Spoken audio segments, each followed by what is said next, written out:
Welcome back, everybody, and today I am here on the Minecraft server that I play on, and if we go into my house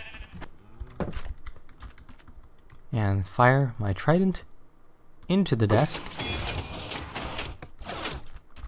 as you can see, here's where I hid away my enchanting station to make it fit into the house, sort of, because of course this house is not exactly a wizard's house.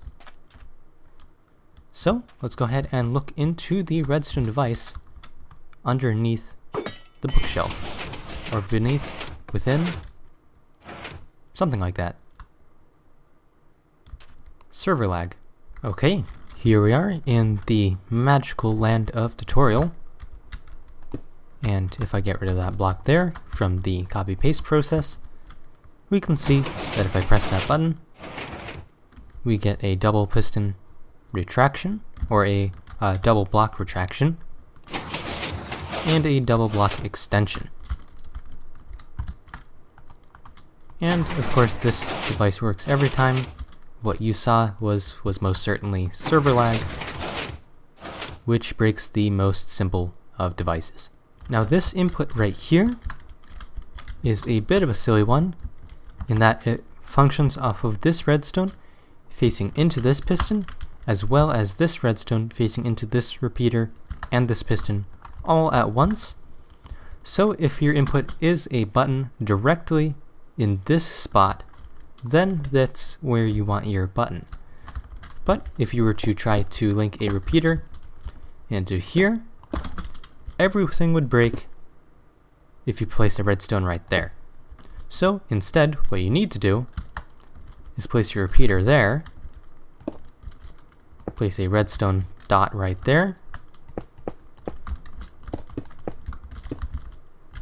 and run redstone like so. That will then allow for this system to work just as intended. I messed with the T flip-flop, so now it's backwards. There we go. And retraction. And as you can see, it's a fairly compact circuit. So let's go ahead and get to the tutorial. Okay, now that I have bridged out this block here and placed my input button, let's go ahead and place a block there and two more blocks like so. Two repeaters set to 4, redstone right there, block there, redstone right there, piston right there with an observer facing this way, and another piston facing towards your circuit, two pistons facing up, and a observer right there. We're going to be building it as it is over there in the retracted state, so we will place a block there, two pistons like so, an observer facing inwards, and an observer facing over this way, and a block here, so that this piston, when extended, triggers this piston, and it triggers the pistons while it's retracted as well, hitting this one and powering this one by quasi-connectivity.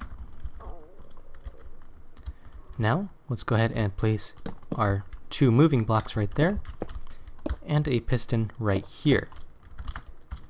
Right underneath that piston, and across from this observer, another piston like so, and an observer facing over like this. Block right there.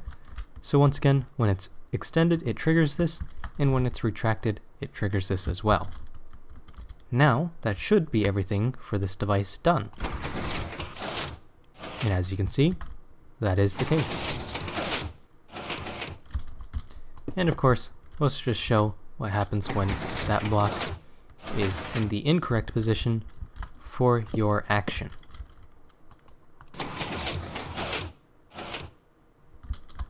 A whole lot of blocks being left behind or extended where they shouldn't.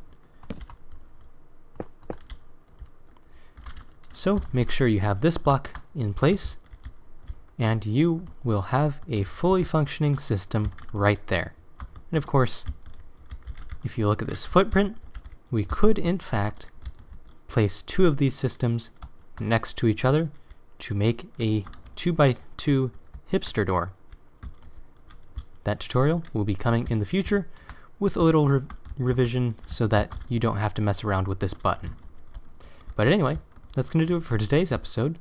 So like, comment, and subscribe, and I will see you next time. Bye.